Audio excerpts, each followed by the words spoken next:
네, 다음 발표는 고려대학교의 이승우 교수님의 질문입니다.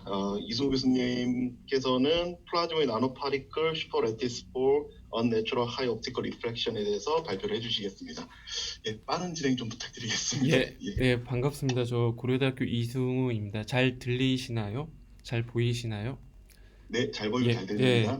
저는 이번에 그 발표드릴 내용이 나노파티클 자가 조립을 통해서 저는 반대로 자기장 프로퍼티를 좀 낮추고 전기장 프로퍼티를 높였을 때 어떤 효과를 가져올 수 있는지에 대해서 설명을 드리려고 합니다.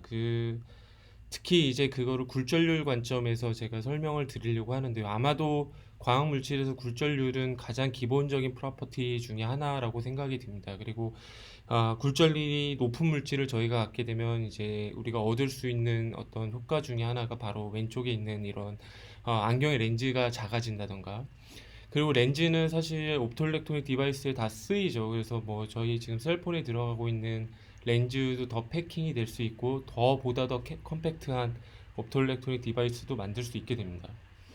그리고 뭐 저희가 좋아하는 예인데요. 솔라셀 같은 경우에도 그 물질의 굴절률이 높아지면은 흡수가 좋아집니다. 이걸 솔라셀에서 이제 야블로노비치 리밋이란 게 있죠. 4N 스퀘어 리밋이라고 해서 N이 여기서 굴절률입니다. 그래서 굴절률이 높아지면 높아질수록 물질의 흡수, 요게 이제 페로브스카이트의 흡수인데, 보통 페로브스카이트 굴절률이 2.5인데 어떤 형태로든 굴절률을 높이게 되면 흡수가 높아지게 되고 그로부터 파생이 될 수 있는 커런트도 높아질 수가 있습니다. 굴절률이 그러면은 어떻게 될까? 그 결론부터 말씀을 드리면은 그 물질의 빛이 조사가 됐을 때 일렉트릭 필드가 이렇게 위아래로 가게 되면은 당연히 여기에 맞춰서 일렉트론이 한쪽으로 폴라라이제이션이 될 겁니다. 그 P에 비례하고요. 이거를 일렉트리컬 퍼미티비티 이렇게 부릅니다. 그러니까 물질이 빛을 받았을 때 빛의 전기장 성분하고 얼마나 많이 인터랙션 하느냐. 그리고 그게 이제 입실론이 들어가게 되고 빛의 이제 자기장 성분도 있으니까요. 자기장 성분이 요 방향으로 오게 되면 이거와 이제 물질 사이의 상호작용이 얼마나 되는지 이제 마그네틱 리스폰스, 그래서 퍼미어빌리티 뮤로 통상 표현을 합니다. 그래서 물질과 어떤 빛의 자기장 성분하고 인터랙션을 강하게 하려면 입사되는 마그네틱 필드의 수직인 방향으로 커런트가 루프를 돌면서 아까 박서정 교수님께서 설명을 해주셨던 것처럼 이런 자화 현상이 일어나야 됩니다. 어찌됐건 요거 두 개를 곱하고 루트를 씌운 게 저희가 알고 있는 굴절률입니다. 그래서 굴절률을 높이려면은 일렉트릭 리스폰시빌리티 혹은 마그네틱 리스폰시빌리티를 동시에 높이거나 혹은 하나만 높이거나 해야 되고요.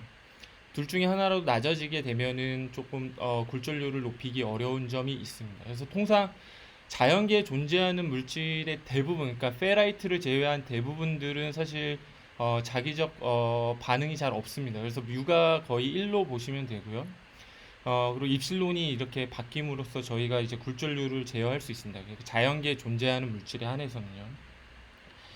그거를 간단하게 말씀을 드리면요. 빛이 이제 공기 중에 이렇게 와서 물질을 만나서 굴절이 된다고 하면 빛이 이제 입사가 될 때 이 요 수평한 방향 일렉트릭 성분과 수직인 방향 일렉트릭 성분을 나눠서 벡터합으로 저희가 이제 빛의 레이를 표현할 수가 있을 거고, 특히 요 수직인 방향을 점점 서프레스 하면 할수록 저희가 그 빛의 이런 밴딩을 유도를 할 수가 있게 됩니다. 그러니까 빛이 더 느리게 가줘야 된다는 거고, 반대로 얘기하면은 빛의 전기장 성분이 물질하고 상호작용을 상당히 많이 해가지고 속도가 늦어져야 된다는 거죠. 그러면은 이제 빛의 전기장 성분이 물질 안에서 빛의 전기장 성분 혹은 전기장과 빛과 물질과의 상호작용을 표현하는 이 입실론이 커져야 된다는 얘기입니다.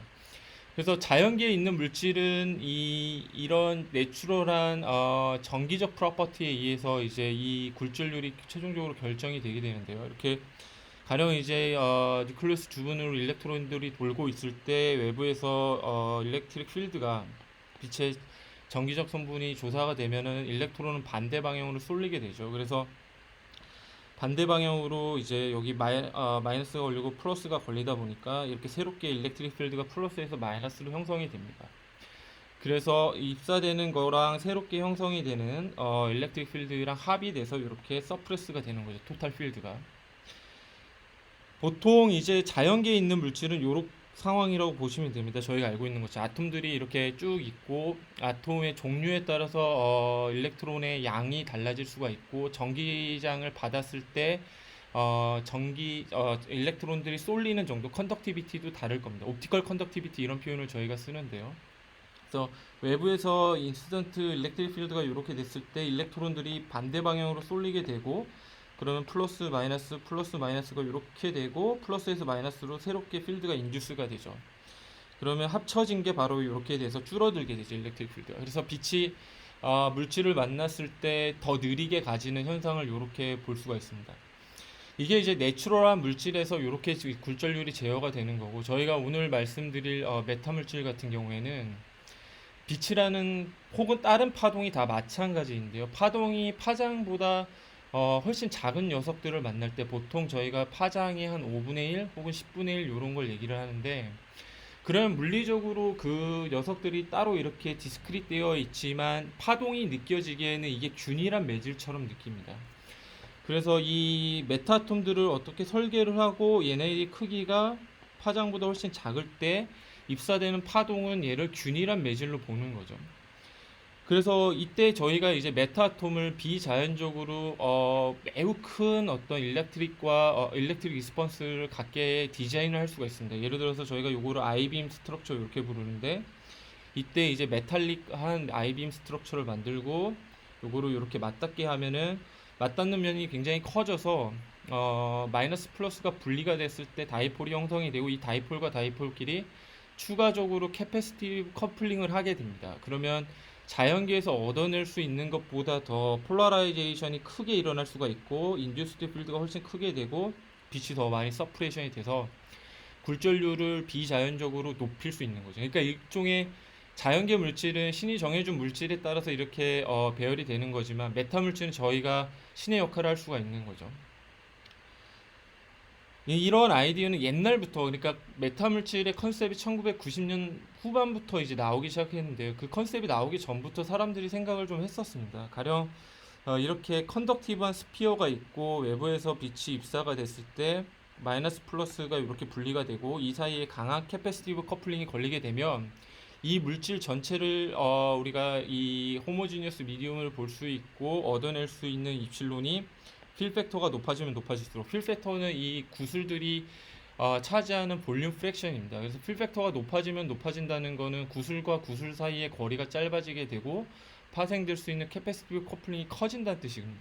그래서 이렇게 전체 미디움의 입실론이 이렇게 커질 수가 있더라. 근데 보통 자연계 물질에서 얻어낼 수 있는 굴절률의 어퍼 리밋이 통상 세마이컨덕터로부터 나오거든요. 그래서 세마이컨덕터 보통 실리콘 같은 게 굴절률이 4.5 정도죠. 그러면 이제 입실론 같은 경우에는 16에서 24일 겁니다. 그러니까 어퍼 리밋이 자연계에서 얻어낼 수 있는 게 요 정도인데 그보다 더 높은 어떤 입실론을 얻어낼 수 있고 그 결과 굴절률을 얻어낼 수 있다는 뜻이 됩니다. 그러니까 디자인 원리는 사실 언내추럴한 하이 리플렉티브 인덱스 굴절률을 달성하기 위한 디자인 룰은 사실 비교적 간단합니다. 그러고 2011년도에 이제 카이스트 민범기 교수님이 이거를 처음으로 이제 실험적으로 구현을 해냅니다. 당시에 이제 테라헤르츠에서 실험을 하셨고요. 테라헤르츠 0.1테라에서 한 2테라 정도 테라헤르츠, 이게 파장으로 바꾸면 한 300 마이크로미터에서 한 150 마이크로미터 정도 됩니다. 그러니까 비교적 긴 파장에서 메타아톰들을 디자인했고, 긴 파장을 썼기 때문에 메타아톰에 필요한 메타아톰의 크기가 한 50 마이크로미터에서 60 마이크로미터, 그러니까 포토리소그래피로 그냥 될 수 있는 구조적 크기죠. 그리고 갭도 한 80나노미터, 80나노미터도 이빔이나 FIB를 통해서 할 수 있습니다. 그래서 당시에 이제 굴절률을 한 38.6 정도라는 굉장히 큰 값을 실증을 했고, 이전에 제기가 되었던 그런 디자인 룰이 실제로도 이펙티브 하더라. 그래서 제가 한 9년 전부터 이 연구에 참여하고 경험을 하게 되면서 제 관심사는, 그럼 이 테라헤르츠에서 구현이 된 이 비자연적으로 높은 굴절률을 갖는 물질을 어떻게 하면은 옵티컬 프리퀀시, 즉 비저블과 NIR을 포함하는 옵티컬 프리퀀시 대역으로 끌고 올 거야, 이런 고민을 합니다. 그래서 그 비저블이나 NIR로 오려면 일단 메타아톰의 크기가, 특히 비저블을 감안을 한다 오르면은 60, 70나노보다도 작아야 되고요. 일단 요 메타아톰 유닛 하나가. 그리고 메타아톰과 메타아톰 사이의 캐패시티브 커플링을 극대화해가지고 입실론을 키우기 위해서는 갭이 수 나노미터, 3나노, 3, 4나노 이렇게 돼야 됩니다. 이게 긴 에어리어에 대면적으로 달성이 돼야 되는데 당시 제가 생각을 했을 때는 이게 리소그래피로는 대단히 어렵지 않을까라는 생각을 하고 이게 이제 합성이 잘 된 파티클을 이용해서 셀프 어셈블리 시키면 가능하지 않을까라는 생각을 했습니다. 그래서 이게 한 8년 전부터 제가 생각을 하고 고민을 했던 지점인데요. 그때 이제 리터레처를 찾아보니까 화학적으로 메탈릭 나노 큐브 이게 실버든 골드든 잘 합성을 하고 계시더라고요. 당시에 저는 그냥 리소그래피만 했었는데요. 그리고 얘네들을 잘 모아주면은 자연적으로 셀프 어셈블리가 돼서 잘 모아주게 되면은 갭을 수 나노미터로 제어를 하면서 라지 에어의 어떤 이런 하이 인덱스를 갖고 있는 메타 물질을 얻을 수 있지 않을까. 그래서 실제 처음에는 계산부터 시작을 했습니다. 그래서 예를 들어서 50나노의 메탈 큐브가 이렇게 있다고 하고 갭을 8나노미터에서 1나노로 줄이면 보시면 입사되는 필드가 요 방향인데 새롭게 생성되는 갭에서 생성되는 필드는 반대 방향이죠. 이거는 메탈 나노 큐브 사이 캐패시티브 커플링이 실제로 강하게 걸린다는 증거이고요. 또 여기서 보실 수 있는 것 중에 하나는 갭이 작아지면 훨씬 더 큰 캐패시티브 커플링이 걸리기 때문에 이 자기 조립된 메탈릭 나노 큐브 어레이의 이펙티브 입실론이 실제로 갭에 따라서 갭이 줄어들면 줄어들수록 굉장히 크게 걸리더라. 그리고 이 보시면은 전형적인 로렌치안인 거를 확인하실 수 있습니다. 그러니까 이 다이폴이 레저넌스에 의해서 걸려서 캐패시티브 커플링으로 한 번 더 부스트업이 돼서 이렇게 비자연적으로 입실론이 커질 수 있다는 결론에 다다를 수 있습니다. 여기 보시면은 10의 2승을 더 곱하는 겁니다. 그러니까 자연적으로 한 16에서 20 사이 정도 얻을 수 있는 입실론을 100 이상 얻을 수 있는 거죠. 그래서 이거를 또 재밌는 게 이제 콜로이드 같은 경우에는 화학적으로 스피어, 옥타이드라, 큐브 다 얻어낼 수가 있습니다. 그래서 똑같이 크기를 60나노로 고정을 해놓고 갭도 3나노미터로 고정을 해놓으면 이 메타 아톰들 그러니까 콜로이드 R 하나하나들이 맞닿는 인터페이셜 에너리어가 바뀌거든요. 그래서 왼쪽에서 그 스피어에서 옥타이드랑 큐브로 갈수록 인터페이셜 에너지가 에어리어가 커지고 캐패시턴스가 훨씬 더 크게 걸립니다. 그래서 실제로 계산을 해보면 이 일렉트릭 다이폴라 레저넌스에서 얻어낼 수 있는 최대 입실론의 픽들이 스피어에서 옥타이드라 큐브로 갈수록 점점 커지는 것을 보실 수 있고 역시 마찬가지로 로렌치안을 확인하실 수가 있습니다. 그래서 레저넌스 리즘에서 굉장히 큰 입실론을 얻어낼 수가 있고 오프 레저넌트 리즘에서도 꽤나 큰 입실론을 얻어낼 수 있는 걸 확인하실 수가 있고 반대로 사실 이 커런트 서큘레이션이 일어날 수 있는 루프 자체가 상대적으로 적은 편이기 때문에 이 경우에는 아까 박서준 교수님께서 보여주신 것처럼 유도를 하려면 파티클이 링 인클루전을 형성을 해야 되거든요. 근데 그러지는 못하니까 뮤가 거의 균일한 거의 1 레벨에서 바뀌지 않는 것을 확인하실 수가 있습니다. 물론 약간의 언줄레이션이 있고 뒤에 설명을 드리겠지만 이 정도 언줄레이션도 사실 굴절류에서는 약간 치명적이긴 합니다. 왜냐면 0.8, 0.9가 곱해지면 또 전체적인 인덱스가 낮아질 수밖에 없어요. 그래서 실제로 리플렉티브 인덱스를 뽑아보면 이렇게 됩니다. 한 8 이상, 9 정도. 그러니까 세마이 컨덕터에서 굴절률이 4에서 4.5 정도인 걸 감안하면 커질 수 있는 거죠. 근데 이게 예전에 테레즈 리즘에서 보여주었던 것처럼 막 30 이렇게 오더가 다른 굴절률을 못 얻어내는 이유는 큐브라고 할지라도 심플 큐브라도 할지라도 어느 정도 커런트가 돌기 때문입니다. 이거는 뒤에 자세히 설명을 드리겠습니다. 그래서 이제 입자 합성을 해야 되는데 보통 3, 40나노 이상의 메탈 콜로이드를 합성하는 방법은 시드 그로스로 하게 되고 이때 균일 또는 시드의 균일도에 따라서 결정이 많이 됩니다. 그래서 시드를 균일하게 얻어내는 게 대단히 중요한데요. 보통 이제 골든 스피어를 사든 아니면 파던 걸 사서 쓰든 좀 큰 거를 쓸 때 대부분 이런 모양을 갖고 우리는 균일한 나노 스피어를 썼어 이런 얘기를 하지만 실제로 자세히 들여다보고 그리고 다크필드 스캐터링을 실제로 보면은 전부 다 제각각입니다. 그래서 균일한 스피어를 얻어내려고 저희 그룹에서 지난 한 5년 동안 상당히 많은 노력을 했고요. 저희가 썼던 방법은 2014년도 체드 머킨 교수님이 잭스에 발표를 했던 그 방법을 좀 모디피케이션해서 씁니다. 그때 골드 나노 로드는 통상 이제 폴리헤드럴 입자 같은 경우에는 바로 이제 환원을 시켜서 그로스를 시키면은 보통은 폴헤드라 형태로 자라지 스피어 형태로는 잘 안 자라거든요. 그때 체더 머킨 교수님이 이제 골드 나노들은 단결정으로 자라니까 여기에다가 골드 아이온을 넣어주게 되면 약간 이게 리디큘러스하게 들리실지 모르겠지만 끝만 파먹어 갑니다. 이렇게. 그래서 최종적으로 단결정 스피어가 얻어지고 이거를 콘케이브 롬빅 도데카이드라고 12개 팁을 갖고 있는 녀석으로 기른 다음에 다시 깎아내고 기르고 깎아내고로 반복을 하면은 좀 큰 단결정의 구형 골드나노 스피어를 얻어낼 수가 있습니다. 그러니까 굉장히 좋은 퀄리티 시드 역할을 할 수가 있는데 보통 이제 옥타이드러에서 깎아먹는 경우도 있지만 이게 팁이 많아지면 많아질수록 더 동그래집니다. 왜냐하면 이게 약간 몽당 연필 같은 거여가지고요. 깎아지는 그 팁이 많아지면 많아질수록 훨씬 더 균일해진다는 걸 저희가 알게 돼서 저희가 12개의 팁을 갖고 있는 컨케이비 롬빅 도데카이드라를 이용을 하고 얘를 시드를 이용해서 큰 스피어나 옥타이드런이나 목표로 하는 큐브로 성장을 시킵니다. 그래서 실제로는 굉장히 대량으로 높은 퀄리티로 지금 합성을 하고 있고요.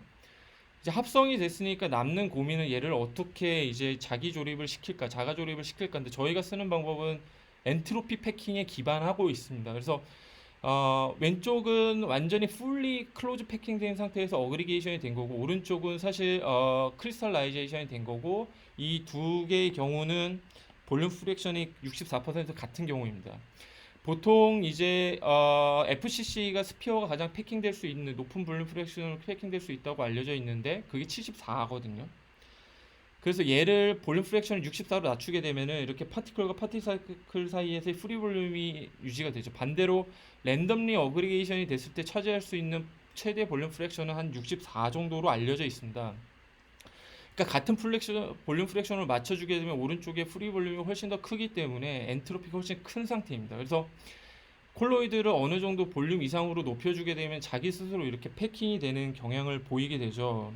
이게 일상생활에서 잘 관찰이 됩니다. 그러니까 사람들을 같은 볼륨 프랙션, 같은 스페이스에 그냥 몰아놓게 되면 사람들끼리 그냥 오더링이 되죠. 자연계에서 예를 들어서 뭐 씨방 같은 거에 씨앗들도 잘 보시면은 오더링이 되는 거를 확인하실 수가 있습니다. 이게 같은 볼륨 안에 씨앗을 가장 많이 넣을 수 있는 거거든요. 이게 약간 다윈이즘하고도 연관이 됩니다. 실제로 똑같은 일이 일어나는데 이건 매우 잘 알려진 사실인데요. 스피어를 같은 볼륨 프랙션을 높여주면 주면 이거는 콜로이드에 그냥 솔벤트만 날려도 일어나는 일이죠. 이렇게 콜로이드 알들이 3D 패킹이 되는데 저희 같은 경우에는 3D로 되면 이 클로즈 루프가 형성이 돼가지고 마그네티즘이 나올 수 있기 때문에 모노레이어로 얻어내야 되는 문제가 있습니다. 그래서 이거를 2차원 표면 안에 가둬놓고 마치 여기 보이시는 것처럼 2차원 안에 공간 안에 콜로이드들을 가둬놓고 이제 열 에너지를 충분히 주면 오더링이 되는 걸 보실 수가 있죠. 이 같은 거를 했어야 됐습니다. 그래서 실제로 나노 스케일에서 일어나는지를 시뮬레이션 해보면 큐브를 2차원 공간 안에 나노 큐브를 2차원 공간 안에 가둬놓고 볼륨 프랙션을 그냥 쭉 높여만 주면 자기들끼리 오더링이 되는 거를 MD 시뮬레이션을 확인을 해서 이렇게만 하면은 저희가 디자인한 거를 얻을 수 있겠다라고 생각을 했습니다. 그래서 저희 학생이 쓴 방법이 워터랑 오일 사이의 궤면에 이제 나노 큐브를 가둬둘 수 있더라고요. 그래서 보통 골드 나노 큐브가 합성이 됐을 때 액큐스 솔루션 안에 있으니까 여기 위에다가 오일을 덮고 에탄올을 조금씩 주입을 해주게 되면 설페이스 에너지가 밸런스가 되면서 나노 큐브들이 그 궤면 사이로 컨파인먼트가 되면서 계속 농도가 높아집니다. 그래서 농도가 높아지면 높아질수록 나노 큐브들이 잘 오더링이 되고 배열이 될 수 있는 걸 확인을 했고요. 얘를 잘 기판에 뜨기만 하면 저희가 얻고자 했던 나노 큐브 어레이를 얻어낼 수가 있습니다. 그래서 실제 저희가 이제 이렇게 얻어냈고요. 보통 기판은 저희가 글래스를 씁니다. 이 이유는 입실론이 비교적 낮은 기판을 써야지 메타 물질의 고유의 성질을 방해를 하지 않고 메타 물질 고유의 성질만 잘 볼 수가 있거든요. 보통 유리 같은 게 굴절률이 1.45 정도가 되기 때문에 입실론이 상당히 낮은 편입니다. 2 정도 혹은 2보다 낮거나 그래서 메타물질 성질에 방해를 크게 안 주고 메타물질 고유의 성질만 볼 수가 있고 실제로 SM을 보면은 이렇게 돼 있습니다. 이걸 보여드리면은 디펙이 많고 한데 잘 나와라고 이제 의문점을 많이 보이시는데요. 실제로 굴절률을 측정을 해보면 이 레저너트 리즘하고 오프 레저너트 리즘에서 실제로 디자인한 대로 굴절률이 비자연적으로 잘 나오는 거를 확인할 수가 있습니다. 실제로. 그래서 레저넌트 리즘에서 자연계에서 얻을 수 있는 어퍼 리밋인 저배륨의 실리콘보다도 높게 나오는 것을 확인할 수가 있었고요. 오프 레저넌트 리즘에서도 오프 레저넌트 리즘이 거의 이제 미드 IR인데요. 여기서도 비자연적인 굴절력이 잘 나오는 것을 확인할 수가 있습니다. 이게 이제 통상 이제 일렉소미터리로 측정을 하거나 혹은 저희 같은 경우에는 마이크로스코픽하게 페이지 리타데이션을 직접 볼 수가 있습니다. 그러니까 샘플이 있는 곳과 없는 곳의 페이지 차이를 봐가지고 얼마나 빛이 느리게 가는지 직접 측정해서 최근에는 이제 굴절률을 뽑아내고 있고요. 그래서 저희가 당시에 얻어낸 게 이제 레저넌트 리즘에서는 6.4, 오프 레저넌트 리즘에서 4.5 정도. 그리고 이제 저희 말고도 다른 몇몇 그룹에서 이제 같은 기판 위에 같은 거의 이제 입실론이 낮은 기판에 올린 몇몇 샘플들 중에서는 제일 잘 나온 거를 확인할 수가 있습니다. 이제 거의 다 말씀을 드렸는데요. 아직 가야 될 길은 조금 멉니다. 이게 왜냐면 아까 보여드렸던 것처럼 저희가 얻어낸 게 과연 정말 언내추럴하다고 말을 할 수 있을까? 약간 부끄럽거든요. 조금 올라갔죠, 조금. 오더가 바뀌는 건 아니니까요. 이게 그 굴절률이 상대적으로 조금 낮게 나오는 이유가 이게 이제 아이소트로픽한 큐브를 쓰다 보니까 어느 정도 높이를 갖고 있는 녀석을 가지고 자기 조립을 했고 그 결과 이제 커런트 루프가 조금 나오다 보니까 이펙티브 뮤가 약간 모듈레이션이 있습니다. 이게 입실론하고 뮤가 곱해져 가지고 인덱스가 나오기 때문에 뮤가 1에서 거의 바뀌지는 않지만 0. 몇만 되더라도 치명적이거든요. 그래서 얘를 없앨 수 있는 혹은 줄일 수 있는 가장 효율적인 방법이 두께를 줄이는 겁니다. 그래서 50나노 정도 큐브가 아니라 20나노 정도 플레이트 형태를 쓰면은 굴절률이 훨씬 더 높아질 수 있음을 지금 계산적으로 일단은 확인을 해서 보고를 했고요. 한 20 이상도 나올 수 있을 거라고 생각이 들고 있고 지금 이거를 실험적으로 지금 구현을 해서 보고 있습니다. 나중에 기회가 되면 이거에 대해서는 조금 더 설명을 드릴 수 있도록 하겠습니다. 네, 감사합니다. 여기까지 하겠습니다. 네, 감사합니다. 좋은 발표 감사드립니다. 예, 질문 있으시면은 손들기로 해서 질문을 해주시면 되겠습니다. 예, 제가 조금 먼저 질문을 좀 드리고 싶은데요. 그 굴절률이 지금 컨스탄트한 값으로 지금 말씀을 하셨는데 제 생각에는 필드 인핸스먼트가 굉장히 세기 때문에 네. 얘네들이 필드 인텐시티에 따라서 인덱스의 변화가 있는 비선형 효과가 있을 것 같다는 생각이 드는데 혹시 그거에 대해서 좀 조사를 해보셨는지요?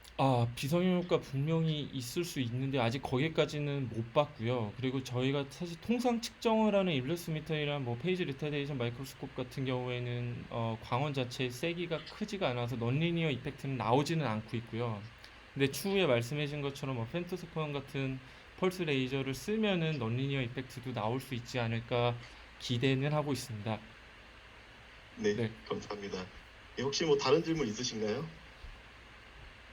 네, 질문이 없으시면은 오늘 좋은 발표해 주신 이승우 교수님께 다시 한번 감사드립니다. 예, 감사합니다. 네, 네, 다음